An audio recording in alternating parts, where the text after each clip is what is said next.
એટલે જરા કલ્પના કરો કે એકદમ શાંત રસ્તો છે. રાતના 2 વાગ્યાનો સમય છે હમ અને 4 રસ્તા પર ટ્રાફિક સિગ્નલની લાલ લાઇટ ચાલુ છે. આસપાસ દૂર દૂર સુધી કોઈ જ વાહન નથી. મતલબ રસ્તો સાવ ખાલી છે. બરાબર. કોઈ ટ્રાફિક પોલીસ પણ ત્યાં હાજર નથી. છતાં એકલવાયો ડ્રાઈવર પોતાની ગાડી ત્યાં સિગ્નલ પર ઊભી રાખે છે અને લીલી લાઇટ થવાની રાહ જુએ છે. હવે સવાલ એ છે કે તે વ્યક્તિ ત્યાં ઊભો કેમ છે? આ બહુ સારો સવાલ છે. છે ને? શું તે ખરેખર કાયદાનું પોતાના અંતરાત્માથી સન્માન કરે છે? તેને સમાજ વ્યવસ્થાની ચિંતા છે? કે પછી માત્ર ઉપર લાગેલા કેમેરા અને સવારે ઘરે આવનારા દંડના કાગળના ડરથી તે ત્યાં થોભી ગયો છે? જો આ માત્ર એક રોજિંદી ઘટના નથી લાગતી. આ ખરેખર માનવ સ્વભાવને સમજવા માટેનો એક બહુ જ ઊંડો અને રસપ્રદ સવાલ છે. હા, એકદમ. આ નાનકડું ઉદાહરણ આપણને સ્વૈચ્છિક શિસ્ત અને સજાના ડર વચ્ચેની મતલબ કે એક બહુ જ પાતળી ભેદરેખા પર લાવીને ઊભા રાખી દે છે. બિલકુલ. અને આજની આપણી આ ઊંડાણપૂર્વકની ચર્ચાનું મૂળ પણ આ જ વિચારમાં રહેલું છે. એટલે સામાન્ય રીતે આપણે વિવિધ સંશોધનો કે ઐતિહાસિક લેખો પર ચર્ચા કરતા હોઈએ છીએ, પણ આજે આપણી પાસે કંઈક અલગ છે, રાઈટ? હા, આજે આપણી પાસે જે સ્ત્રોત છે તે થોડો અલગ અને ખરેખર આશ્ચર્યજનક છે. આ વિચાર કોઈ પ્રખ્યાત ફિલોસોફના પુસ્તકમાંથી નથી લીધો, પણ ગુજરાતની એક મહત્વપૂર્ણ સ્પર્ધાત્મક પરીક્ષાના પ્રશ્નપત્રમાંથી લેવામાં આવ્યો છે. અરે વાહ, સ્પર્ધાત્મક પરીક્ષાનું પ્રશ્નપત્ર. આ તો બહુ અનોખો સ્ત્રોત કહેવાય. કારણ કે આવા પ્રશ્નો માત્ર ઉમેદવારનું ગોખેલું જ્ઞાન નહીં, પણ તેની વિચારવાની અને પૃથ્થકરણ કરવાની ક્ષમતાની કસોટી કરતા હોય છે. સાચી વાત છે. આ ગુજરાતી અને અંગ્રેજી ભાષા કૌશલનું પ્રશ્નપત્ર છે. પ્રશ્નપત્ર 2, જે વર્ણનાત્મક પ્રકારનું છે. તેમાં ભાગ A કુલ 70 ગુણનો છે અને તેમાંથી પૂરા 30 ગુણ, હા 30 માર્ક માત્ર એક નિબંધ માટે ફાળવવામાં આવ્યા છે. 30 માર્કનો નિબંધ? મતલબ આ બહુ મોટો ભાગ કહેવાય. હા, નિબંધ લખવા માટે 5 અલગ અલગ વિકલ્પો આપેલા છે. પણ આજનું આપણું મિશન એકદમ સ્પષ્ટ છે. આપણે બાકીના કોઈ પણ વિકલ્પ એટલે કે 1.2 કે 3 તરફ નજર પણ નથી કરવાના. ચાલો આને બરાબર સમજીએ. આપણું સંપૂર્ણ ધ્યાન માત્ર પહેલા મુદ્દા પર રહેશે, એટલે કે ટોપિક 1.1 પર. ઓકે, એટલે કે આપણે આ એક જ વિષયની સંપૂર્ણ ચીરફાડ કરવાના છીએ આજે. તો વિષય છે શું એક્ઝેક્ટલી? વિષયના શબ્દો જ બહુ વજનદાર છે. વિષય છે ભયની ફિલોસોફી. શું સજાનો ડર ખરેખર ગુનાને અટકાવે છે? ભયની ફિલોસોફી? હા, આજના આપણા વિશ્લેષણમાં આપણે આ જ પ્રશ્નના મૂળ સુધી જવાનું છે. માત્ર કોઈ પરીક્ષા પાસ કરવા પૂરતું નહીં, પરંતુ એક સમાજ તરીકે આપણે કઈ રીતે કામ કરીએ છીએ અને એક ઉત્તમ દલીલ કેવી રીતે ઘડી શકાય તે સમજવા માટે આપણે આને માત્ર 350 શબ્દોમાં ઢાળવાની કળા પણ સમજવાની છે. ચોક્કસ. અહીં સૌથી આકર્ષક બાબત એ છે કે આ શીર્ષકના પહેલા 2 શબ્દો જ ધ્યાન ખેંચે છે. ભયની ફિલોસોફી. બરાબર. તમે જુઓ, પ્રશ્નકર્તાએ અહીં કાયદાનો અમલ કે ન્યાય પ્રણાલી જેવા સીધા શબ્દો વાપરવાને બદલે ફિલસૂફી શબ્દ વાપર્યો છે. આ બતાવે છે કે આ નિબંધ માત્ર કાયદાકીય કલમો કે આઈપીસી વિશે નથી, આ માનવ સ્વભાવ વિશે છે. હા, મને જ્યારે મેં આ વાંચ્યું ને ત્યારે એક બહુ જ સાદું પણ સચોટ ઉદાહરણ યાદ આવ્યું. પેલું ખેતરમાં ઉભેલો ચાળિયો. અચ્છા, સ્કેરક્રો. હા, સ્કેરક્રો. ખેડૂત પોતાના મહામૂલ્ય પાકને પક્ષીઓથી બચાવવા માટે લાકડા અને જૂના કપડામાંથી એક માનવ આકારનો ચાળિયો બનાવે છે અને તેને ખેતરની વચ્ચે ઊભો કરી દે છે. પક્ષીઓ એ ચાળિયાને જોઈને ખેતરમાં આવતા અટકી જાય છે. હવે વિચારવા જેવી વાત એ છે કે શું એ પક્ષીઓને ખબર છે કે આ ખેતર પેલા ખેડૂતની માલિકીનું છે? ના, બિલકુલ નહીં. શું પક્ષીઓ મિલકતના કાયદાઓને સમજે છે? જરાય નહીં. તેમને માત્ર એટલી જ સમજ પડે છે કે આ કોઈ ઊભું છે જે આપણને નુકસાન પહોંચાડી શકે છે. સાચી વાત. તેઓ માત્ર એ અજાણ્યા આકારના ડરથી ત્યાં આવતા નથી. તેમની બુદ્ધિ કાયદાને નથી સમજતી, પણ તેમની અસ્તિત્વ ટકાવી રાખવાની ભાવના એ ડરને તરત પકડી લે છે. બરાબર. તો મને એવું સવાલ થાય કે શું આપણો માનવ સમાજ પણ પક્ષીઓ જેવો જ છે? શું મોટાભાગના માણસો કાયદાનું પાલન માત્ર એટલા માટે કરે છે કારણ કે તેમને સિસ્ટમ રૂપી આ ચાળિયાનો ડર લાગે છે? શું આપણે માત્ર ડરથી જ નિયમો માનીએ છીએ? આ બહુ જ ઊંડી ઉપમા આપી તમે. જો આપણે આને ઇતિહાસ અને મનોવિજ્ઞાનના મોટા ચિત્ર સાથે જોડીએ ને તો સમજાય છે કે ભય એ મનુષ્યની સૌથી પ્રાથમિક લાગણી છે. થોમસ હોબ્સ જેવા ચિંતકોએ સામાજિક કરારના સિદ્ધાંતમાં આ જ વાત કહી હતી. હોબ્સનું પેલું સોશિયલ કોન્ટ્રાક્ટ વાળું, રાઈટ? હા, એ જ. હોબ્સનું માનવું હતું કે માણસ સ્વાભાવિક રીતે જ પોતાના હિતો માટે વિચારનારો અને ક્યારેક બહુ સ્વાર્થી જીવ છે. જો સમાજમાં કોઈ મજબૂત સત્તા ન હોય, મતલબ કે કોઈ સજાનો ડર જ ન હોય, તો સમાજમાં અરાજકતા ફેલાતા જરાય વાર ન લાગે. એટલે કે ડર એ સમાજને એક તાંતણે બાંધી રાખવા માટેનું એક બહુ જરૂરી સાધન છે. ઐતિહાસિક રીતે તો એવું જ માનવામાં આવતું હતું. તમે પ્રાચીન કાળથી જુઓ, રાજા મહારાજાઓ ગુનેગારોને કેવી સજા આપતા હતા. બહુ જ ભયાનક. હા, ચોક વચ્ચે ફાંસી અપાતી, જાહેરમાં કોડા મરાતા કે અંગ વિચ્છેદન કરવામાં આવતું. હવે આની પાછળનું મુખ્ય કારણ માત્ર એ એક ગુનેગારને સજા આપવાનું નહોતું, પણ સમાજમાં એક દાખલો બેસાડવાનો હતો, ખરું ને? એક્ઝેક્ટલી. જેથી બીજા લોકો એ ભયાનક સજા જુએ અને તેમના મનમાં એક કાયમી ભય બેસી જાય. સાવ સાચી વાત. આ એક પ્રકારનો મનોવૈજ્ઞાનિક પ્રયોગ જ હતો. જ્યારે સામાન્ય મનુષ્યને પોતાની સ્વતંત્રતા કે પોતાના જીવને ગુમાવવાનો સીધો ડર લાગે છે ને, ત્યારે જ તેના મગજમાં ખતરાની ઘંટડી વાગે છે અને તે પોતાના વર્તનને કાબૂમાં રાખે છે. આ જ પેલી ભયની ફિલસૂફી છે. એટલે તે ગુનેગારની નહીં પણ આખા સમાજની માનસિકતા પર કામ કરે છે. હા, આ આખી થિયરી સાંભળવામાં બહુ જ સચોટ લાગે છે, પરંતુ અહીંથી જ પ્રશ્નનો બીજો અને મને લાગે છે કે વધુ પડકારજનક ભાગ શરૂ થાય છે, જ્યાં મારું મગજ ખરેખર વિચારતું થઈ ગયું હતું. મને આ ફિલોસોફીમાં એક બહુ જ મોટી ખામી દેખાય છે. ખામી? પ્રશ્નના કયા ભાગ તરફ તમે ઇશારો કરી રહ્યા છો? પ્રશ્ન આગળ પૂછે છે, શું સજાનો ડર ખરેખર ગુનાહને અટકાવે છે? હા. હવે હું અહીં એક તાર્કિક પ્રશ્ન ઊભો કરવા માંગુ છું. બોલો. મારો પ્રશ્ન એ છે કે જો આ સજાનો ડર, મતલબ આ આપણો સિસ્ટમનો ચાળિયો, જો ખરેખર 100% કામ કરતો હોત, જો મનુષ્ય હંમેશા ડરને આધીન થઈને જ નિર્ણયો લેતો હોત, તો આપણા સમાજમાં અત્યાર સુધીમાં બધા જ ગુનાઓ સંપૂર્ણપણે કેમ બંધ નથી થઈ ગયા? વાહ, આ એક બહુ જ વાજબી અને પાવરફુલ સવાલ છે. જુઓ, આજે આપણી પાસે શું નથી? અત્યાધુનિક પોલીસ દળ છે, ચારે બાજુ નજર રાખતા સીસીટીવી કેમેરા છે, અદાલતો છે, હાઈ સિક્યુરિટી જેલો છે હમ અને આખરીમાં આકરી સજાની જોગવાઈઓ છે. હા છતાં રોજ સવારે અખબારો ખોલીએ તો ગુનાઓના સમાચારોથી પાના ભરેલા હોય છે. જરા વિચારો, જે દેશોમાં હત્યા માટે સીધી ફાંસીની સજા છે ત્યાં પણ હત્યાઓ તો થાય જ છે ને. સાચી વાત છે. તો પછી આ ફિલસૂફી ક્યાં ગઈ? સજાનો ભય એ ગુનેગારને રોકવામાં કેમ નિષ્ફળ જાય છે? આ જ તો આ પ્રશ્નનો મૂળ આત્મા છે. અને અહીં આપણે પ્રશ્નમાં વપરાયેલા એક બહુ જ અગત્યના શબ્દ પર ધ્યાન આપવું પડે. ખરેખર. અચ્છા, ખરેખર ગુનાને અટકાવે છે એ શબ્દ. હા, પરીક્ષક એવું નથી પૂછતા કે શું ડર ગુના અટકાવે છે. તેઓ પૂછે છે શું ખરેખર અટકાવે છે. આ શબ્દ પોતે જ માંગ કરે છે કે તમે આ વિષયને માત્ર બ્લેક એન્ડ વ્હાઇટમાં ન જુઓ.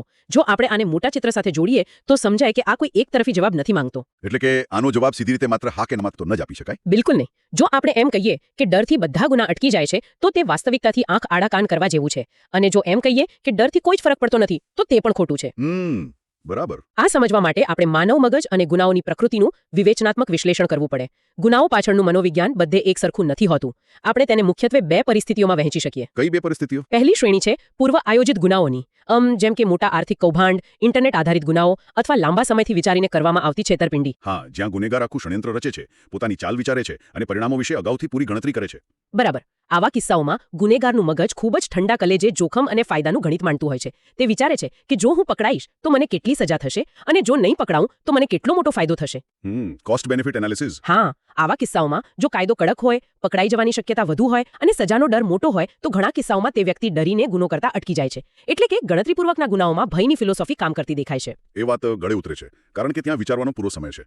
પણ બધા ગુનાઓ કંઈ નિરાંતે બેસીને કાગળ પેન લઈને પ્લાનિંગ કરીને તો નથી થતા ને. ઘણા ગુનાઓ તો અચાનક કોઈ ઉશ્કેરાટમાં થઈ જતા હોય છે. અને બરાબર અહીં જ સિક્કાની બીજી બાજુ સામે આવે છે. હવે એવા ગુનાઓ વિશે વિચારો જે અત્યંત ગુસ્સામાં, આવેશમાં, ઈર્ષામાં કે જેને આપણે હીટ ઓફ ધ મોમેન્ટ કહીએ છીએ તેમાં થાય છે. હા, રોડ રેજના કિસ્સાઓ. એક્ઝેક્ટલી. રસ્તા પર વાહન ચલાવતી વખતે થતા સામાન્ય ઝઘડાઓ જે અચાનક મોટી હિંસામાં પરિણમે છે અથવા પારિવારિક ઝઘડાઓમાં અચાનક જ થઈ જતા ગંભીર ગુનાઓ. ઓહ, આ બાબત મને એક બીજા જ વિચાર તરફ દોરી જાય છે. અહીંયા જ મને સમજાય છે કે ડરનું તીર કેમ નિશાન ચૂકી જાય છે. કેમ? કારણ કે આ એક શારીરિક અને માનસિક પ્રક્રિયા છે. જ્યારે કોઈ વ્યક્તિ અત્યંત ક્રોધમાં હોય ને ત્યારે તેના મગજનો તાર્કિક રીતે વિચારવાવાળો હિસ્સો કામ કરવાનું લગભગ બંધ જ કરી દે છે. આ એકદમ સાચું વૈજ્ઞાનિક તથ્ય છે. મગજનું લાગણીઓનું કેન્દ્ર એટલું હાવી થઈ જાય છે કે તે ભવિષ્યના પરિણામો જોવાની ક્ષમતા જ ગુમાવી દે છે. બરાબર. તે સમયે ગુસ્સામાં ભરાયેલી વ્યક્તિને ભારતનો કોઈ કાયદો, કોઈ પોલીસ કે જેલની સજા યાદ નથી આવતી. તેના મગજમાં એ ગણતરી થતી જ નથી કે આ એક ક્ષણની ભૂલ મને આખી જિંદગી જેલમાં સડાવી શકે છે. સાચી વાત છે. તેની આંખો પર આવેશનો એવો પડદો આવી જાય છે કે ભવિષ્યનો ભય એ વર્તમાનના ક્રોધ સામે હારી જાય છે. એકદમ સચોટ વિશ્લેષણ કર્યું તમે. આવા આવેગજન્ય ગુનાઓમાં સજાના ડરની ફિલોસોફી સંપૂર્ણપણે નિષ્ફળ જાય છે કારણ કે ડરને કામ કરવા માટે તર્કની જરૂર હોય છે અને આવેશમાં તર્ક હોતો જ નથી. હા. આ ઉપરાંત ગુનાશાસ્ત્ર એટલે કે ક્રિમિનોલોજીના નિષ્ણાતો એક બીજું બહુ મોટું પાસું પણ દર્શાવે છે. કાયદાના અમલીકરણની પ્રક્રિયા. એટલે કે કાયદો કાગળ પર કેવો છે એના કરતા જમીન પર તેનો અમલ કેવો થાય છે તે બાબત. હા, ગુનાશાસ્ત્રમાં એક બહુ જાણીતો સિદ્ધાંત છે. નિષ્ણાતો માને છે કે ગુનેગારને સજાની કઠોરતા કરતા સજાની નિશ્ચિતતા અને ત્વરિતતાનો વધુ ડર લાગે છે. આ બહુ રસપ્રદ મુદ્દો છે અને થોડું સરળ રીતે સમજાવી શકશો?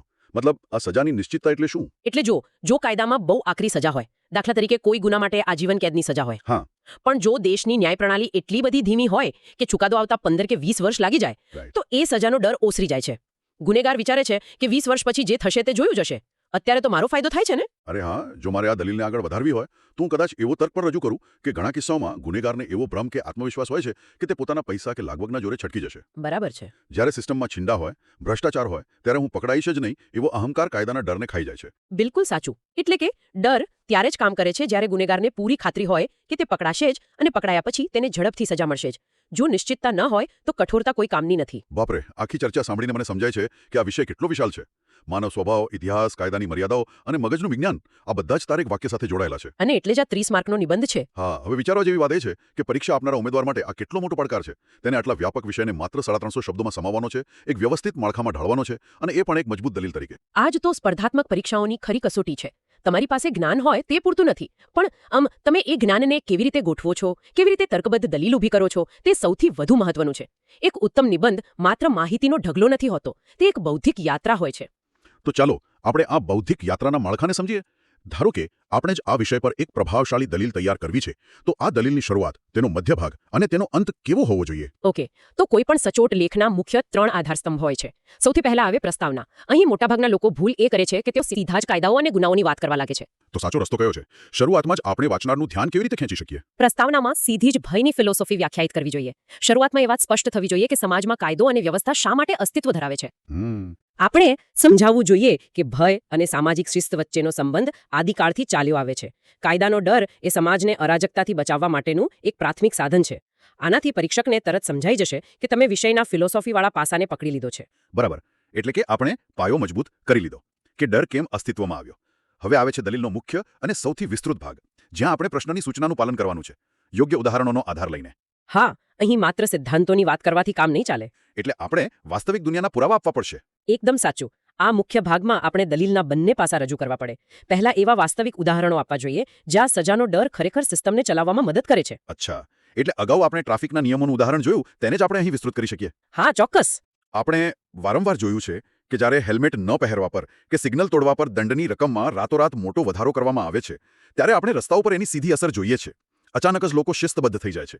અહીં ડર સીધી રીતે પરિણામ આપે છે. આ એક બહુ સામાન્ય પણ સચોટ ઉદાહરણ છે. આ ઉપરાંત ટેક્સ ચોરી રોકવા માટેના કાયદાઓનું ઉદાહરણ પણ આપી શકાય. જો કડક દંડ કે તપાસ પડવાનો ભય ન હોય તો સમાજનો એક મોટો વર્ગ કદાચ સ્વૈચ્છિક રીતે પૂરો ટેક્સ ન પણ ભરે. સાચી વાત. એટલે આ ઉદાહરણો સાબિત કરે છે કે અમુક હદ સુધી સમાજને સાચા રસ્તે રાખવા ડરની જરૂર છે. પણ આપણી દલીલ અહીં જ અટકવી ન જોઈએ, કારણ કે આપણે અગાઉ સાબિત કર્યું છે તેમ ડર એ કોઈ જાદુઈ લાકડી નથી. એટલે પછીના તબક્કામાં આપણે એવા ઉદાહરણો રજૂ કરવા પડે જે બતાવે કે ક્યાં આ ફિલોસોફી નિષ્ફળ જાય છે. બરાબર. અહીં તમારે એવા ગુનાઓનો ઉલ્લેખ કરવો જોઈએ જ્યાં સજાની કઠોરતા હોવા છતાં ગુનાખોરીનો ગ્રાફ નીચે નથી આવતો. આના માટે આપણે આંતરરાષ્ટ્રીય સ્તરના સારા ઉદાહરણો આપી શકીએ. જેમ કે દુનિયાના ઘણા એવા દેશો છે જ્યાં ડ્રગ્સની હેરાફેરી માટે સીધી ફાંસીની કે આજીવન કેદની સજાની જોગવાઈ છે. છતાં ત્યાં ડ્રગ્સનો વેપાર ચાલુ જ છે. શા માટે? કારણ કે ગુનેગારોની સિન્ડિકેટ એ ડરને પોતાના વ્યવસાયના જોખમ તરીકે સ્વીકારી લે છે. બિલકુલ. અને છટકી જવાના નવા રસ્તા શોધી કાઢે છે. કડક કાયદાઓ માત્ર ડર પેદા કરે છે. ગુનાના મૂળ કારણો, મતલબ કે ગરીબી કે બેરોજગારી, તેને નથી મટાડતા. આ વિશ્લેષણ બતાવે છે કે તમે વિષયને કેટલી ઊંડાણથી સમજો છો. આ રીતે બંને વિરોધાભાસી પાસાઓને વાસ્તવિક ઉદાહરણો સાથે રજૂ કરવાથી એક સંતુલિત અને તાર્કિક દલીલ ઊભી થાય છે. વાંચનારને સમજાય છે કે આ વ્યક્તિ માત્ર હવામાં વાતો નથી કરતી, પણ સમાજની વાસ્તવિકતાને સમજે છે. અને હવે આવે છે દલીલનો અંતિમ પડાવ, નિષ્કર્ષ, એટલે કે અંતિમ તારણ. મારી દ્રષ્ટિએ અંત હંમેશા એવી રીતે થવો જોઈએ કે તે આગળની આખી ચર્ચાને એક નવા જ મુકામ પર લઈ જાય. તમે બિલકુલ સાચા છો. નિષ્કર્ષ ક્યારેય એકતરફી કે નકારાત્મક ન હોવો જોઈએ. તે ભવિષ્યલક્ષી હોવો જોઈએ. તો આપણે આખી ચર્ચાનો નિચોડ કેવી રીતે રજૂ કરી શકીએ? શું એવું કહી શકાય કે માત્ર ડરના આધારે ચાલતો સમાજ લાંબો સમય ટકી ન શકે? હા, નિષ્કર્ષમાં એવો સ્પષ્ટ વિચાર રજૂ કરી શકાય કે સમાજમાં વ્યવસ્થા જાળવવા માટે શરૂઆતના તબક્કે સજાનો ડર ચોક્કસપણે એક આધાર પૂરો પાડે છે, પરંતુ તે ગુનાહોને રોકવાનો એકમાત્ર ઉપાય ક્યારેય ન હોઈ શકે. ડર એ સમાજરૂપી ઇમારત બનાવતી વખતે અપાતો ટેકો છે, તે ખુદ ઇમારત નથી. વાહ, આ બહુ સુંદર વિચાર છે. ડર એ ટેકો છે, ઇમારત નથી. તો પછી એક આદર્શ ઇમારત કેવી રીતે બને? એક સ્વસ્થ સમાજ એ છે જ્યાં લોકો પોલીસના ડરથી નહીં પણ પોતાની આંતરિક જાગૃતિ અને સાચી ખોટીની સમજણથી નિયમોનું પાલન કરે. અંતમાં એવું સૂચન કરી શકાય કે ગુનાઓને ખતમ કરવા માટે આપણે માત્ર સજા પર આધાર ન રાખી શકીએ. આપણે સમાજમાંથી આર્થિક અસમાનતાઓ દૂર કરવી પડે, શિક્ષણ આપવું પડે અને સૌથી અગત્યનું, બાળકોને નાનપણથી જ નૈતિક મૂલ્યોનું સિંચન કરવું પડે. આનો અર્થ એ થયો કે જ્યારે વ્યક્તિમાં આંતરિક નૈતિકતા જાગે છે ત્યારે બાહ્ય ડરની જરૂરિયાત આપોઆપ ખતમ થઈ જાય છે. ખરેખર, જો કોઈ ઉમેદવાર આ માળખા પ્રમાણે આટલી બૌદ્ધિક સ્પષ્ટતા સાથે પક્ષ અને વિપક્ષના સચોટ ઉદાહરણો આપીને અને અંતમાં નૈતિકતા તરફ દોરી જતો નિષ્કર્ષ આપે તો મને નથી લાગતું કે કોઈ પણ પરીક્ષક પ્રભાવિત થયા વિના રહી શકે.